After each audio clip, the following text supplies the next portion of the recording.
This video is to help you put together a statement of cash flows. The statement of cash flows shows where a company's cash comes from and where the cash had been spent. It is a great indication of a company's financial health. The statement of cash flows is made up of 3 sections. The operating section is the first section, and this is simply the income statement line items converted from the accrual basis of accounting to the cash basis. Next is the investing section. This shows the cash invested in fixed assets or in assets of other companies. Last is the financing section. This section shows how the company raised capital. Here you'll find the sale of stock, dividends paid to stockholders, as well as where cash was borrowed or repaid. To complete the statement of cash flows, you will need a company's balance sheet, its income statement, and its statement of retained earnings. So let's start with the most difficult section, which is the operating section. The first step is to copy the line items from your income statement over to a worksheet or just a plain sheet of paper. Here we're going to convert the line items of the income statement to the cash basis from the accrual basis. So first of all, let's determine what line items are. So line items on the income statement are the items that show revenues or expenses. So for example, net sales is our first line item. Our next one is cost of goods sold. Gross profit is not a line item, it is simply the net amount from net sales minus cost of goods sold. Our next line item is operating expenses. Now operating income is just a total from gross profit less operating expenses, so that is not considered a line item. The next line item is interest revenue and then interest expense. Now each income statement will be different. You may have different line items. For example, you may have dividend income in some of your problems from the book. But either way, all the line items have to be copied down to the worksheet. So here I have the worksheet with all the totals from the income statement and all the line items. So now we need to adjust each line item from the accrual basis over to the cash basis. So let's first take a look at net sales. Net sales reports both sales on account and sales for cash. So we have to adjust net sales for sales that were on account and not collected, and for collections from the previous year. To do that, we have to go over to our balance sheet and take a look at the accounts receivable account. Okay, notice that the balance sheet is presented here for 2 periods. We have to determine the change in the accounts receivable account and then adjust that change out of net sales. Notice that over the year, accounts receivable increased by $12,040. This means that there was less cash collected on account than what was reported in net sales. So we're going to take the $1240 increase and go down to the worksheet and deduct the $12,040 from net sales, and that will give us cash collected from customers of $972,960. The next line to adjust is cost of goods sold, and we need to look at the merchandise inventory and accounts payable accounts in order to adjust cost of goods sold to the cash basis. we may or may not have sold all the inventory that we paid cash for, and we may not have paid for all the inventory we purchased on account. So we must look at the change in these two accounts to determine the cash that was paid for merchandise. If we go back to our balance sheet, we're first going to look at accounts payable. Accounts payable is a liability, so down under current liabilities, we'll see from year 1 to year 2 that accounts payable decreased by $69,973. So we are going to add that change to cost of goods sold.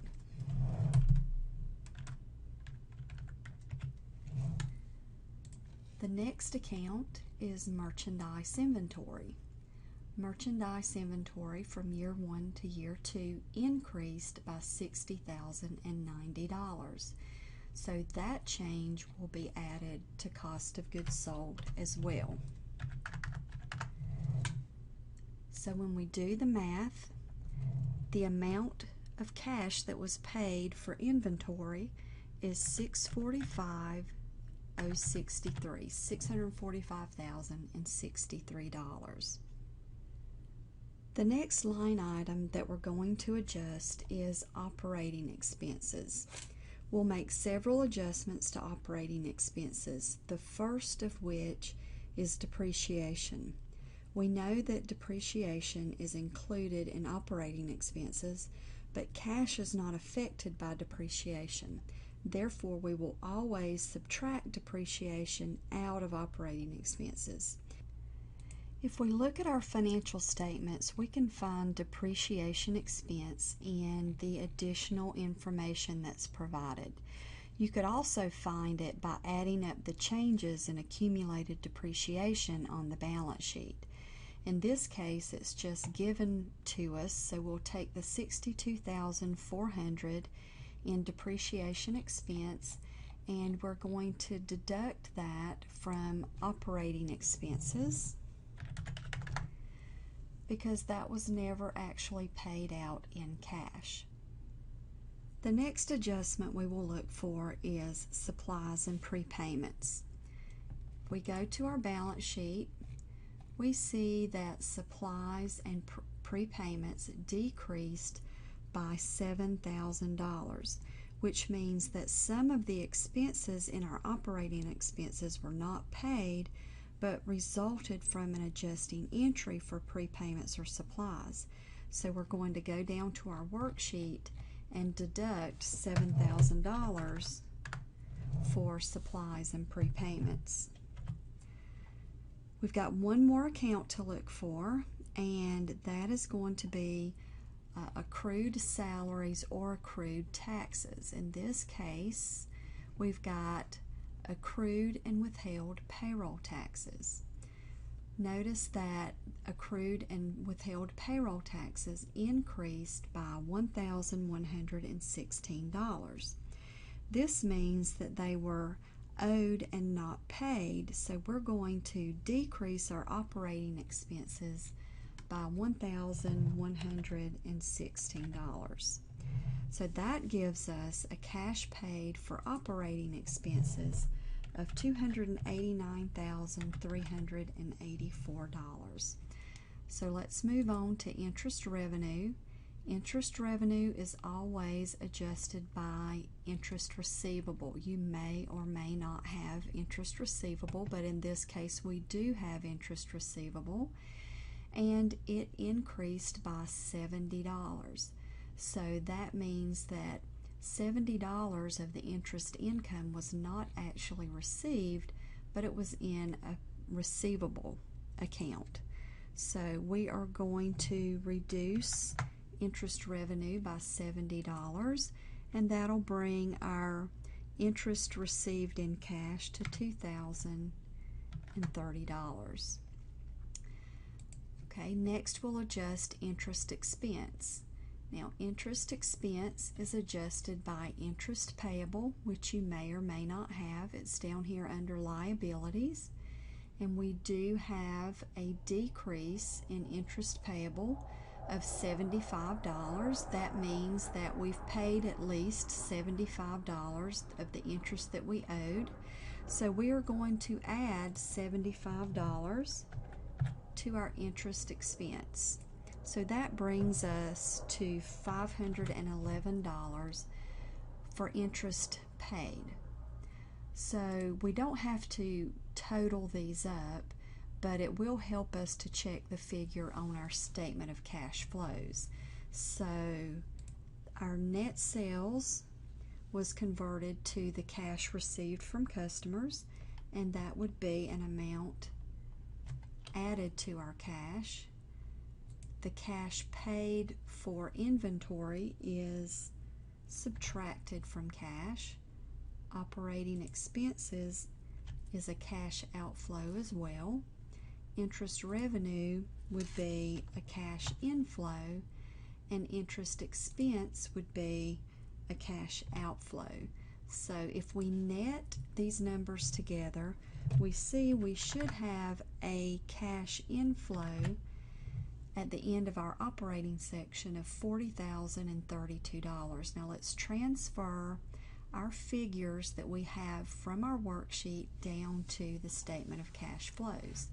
So net sales was converted into cash received from customers.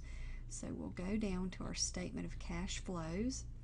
Notice each section has a heading. The first one is cash flows from operating activities, and we always enter the inflows first. So cash received from customers was $972,960. So let's go back up and get our next cash inflow. These were outflows. Here is our cash inflow from interest revenue. So cash received in interest was $2,030. So our total cash receipts are $974,990. Okay, so now let's enter our outflows. We had cash receipt or cash paid for merchandise of $645,063. Now you want your outflows to be entered in parentheses to show that it was an outflow. Cash paid for operating expenses was $289,384.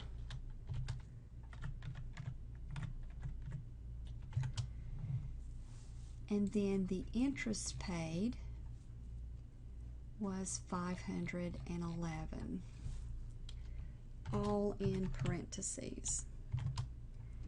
So our total cash outflows was $934,000, and that needs to be in parentheses as well. $934,958. Okay, so our net cash inflow from operating activities, if we take the inflows and subtract out the outflows, we get $40,032, which is correct. That was the amount that we showed on our worksheet. Now the other two sections won't be quite as taxing. The purchased store equipment that is given to us in our other information, we could also look and see the change in the store equipment account. But if you look down in the other, maybe it's up here, in the other information, you will see that the following purchases were made.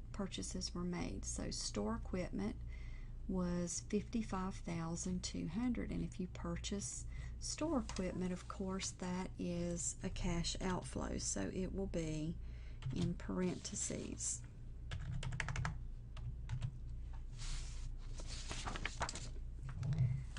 Okay, and then we have a purchase of delivery equipment and also a purchase of office equipment. So if we go up, we will see that the delivery equipment was $78,000 and the office equipment was $24,060. So we'll come down and enter both of those investments in the investing section.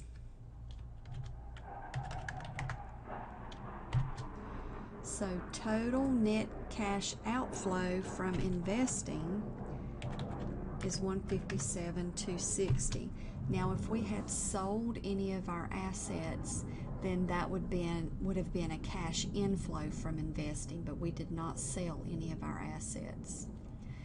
So cash flows from financing activities is our last section, and there are some common cash flows that you should look for. Always in the financing section, issued common stock is usually going to be a cash inflow. So when a company sells stock, any transaction between the corporation and the shareholder is going to be considered a financing activity. So we had a cash inflow from the sale of stock, and let's go and see how much that was. It's given in our additional information. Let's see, somewhere in here. Issued 11,200 shares of stock for $118,000. So we're not concerned with the par value. We want to know how much cash we received from the sale. So that's going to be $118,000. And that's a cash inflow. It also says up here that we borrowed cash. So we issued a notes payable for $10,007. This corporation has borrowed money, and that is a cash inflow. And when you borrow money, that's considered financing. So we have another cash inflow of $10,007. Now, if we had paid back any principal on a note, that would be a cash outflow under financing. And then we also paid cash dividends, and this is a financing activity because it's a transaction between the stockholder and the corporation. So we did have some dividends, and it's given in the additional information, and it's $20,000, but you can also find that on your statement of retained earnings. Okay, so of course dividends are a cash outflow, so those need to be in parentheses. Okay, so the net cash inflow from financing activities is $108,700. Okay, so now we're ready to find our overall net increase or decrease in cash and cash equivalents. So we're going to add the inflow from operations, the outflow from investing, and the inflow from financing. And when you net all those together, you get a decrease in cash and cash equivalents of $85.28. Now, down here is where we prove that our cash flow statement is correct. Okay, so let's find our cash and cash equivalent balances as of January 1st. So that's going to be our ending balances from year one. So cash is the account we're looking for, and then cash equivalents is our government notes. So if you have an investment that can quickly be turned into cash, it would be considered cash as well. So our cash and cash equivalents total up to $39,200. That's the $27,200 plus the $12,000. So let's get that entered. $39,200. Okay, so if we started with $39,200 and our cash decreased by $85.28, then our ending cash and cash equivalent should be $30,672. But let's check that by going up to our balance sheet and adding up the end of the year cash and cash equivalent balances. So $27,072 plus $3,600 does give us $30,672. So we know that our cash flow statement is correct, and we can check it over here by the increase decrease. Our cash did decrease by $8,528 when you add those two together. So there's one more situation that you need to be aware of with your statement of cash flows is in the case of number 6 here. Additional store equipment was acquired by issuing a long-term note payable for $20,000. Now in this case, cash actually did not change hands. We purchased store equipment and then we signed a note. So no cash actually was exchanged. So that results in a little schedule at the bottom of the cash flow statement.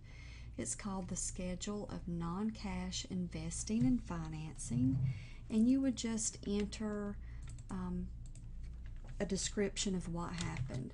Purchased equipment for $20,000 with a notes payable. Okay, so that concludes our statement of cash flows. Now, in order to help you with changing the income statement over to the cash basis for the operating section, I have provided a shortcut sheet in Blackboard to help you determine which balance sheet accounts to use to adjust each line item. So on the shortcut sheet, you'll see each line item in bold, and underneath the account by which it needs to be adjusted. So for example, net sales is always adjusted by accounts receivable. Cost of goods sold is adjusted by accounts payable and inventory. Operating expenses is adjusted by supplies and prepayments, accrued salaries or accrued taxes, and then depreciation. Your other income section may have interest income, which is adjusted by interest receivable, or it may have dividend income, which would be adjusted by dividend receivable. Then under other expenses, interest expense would be adjusted by interest payable, and then income tax expense would be adjusted by income tax payable. So you have to remember which line item is adjusted by which accounts. You also have to remember whether to increase or decrease the line item by the amount of the change. For example, if we go back over to our worksheet, remember that accounts receivable had increased by $12,040, so we, according to the sheet, would need to subtract the change. Okay, so over on the sheet again, for cost of goods sold, accounts payable decreased by $69,973. So according to our sheet, we should do the opposite. So if it goes up, we subtract. If it goes down, then we're going to add the change. As a general rule, you will always do the opposite of what happened on the balance sheet. So if accounts payable goes up, we would subtract the change. If it goes down, then we're going to add the change.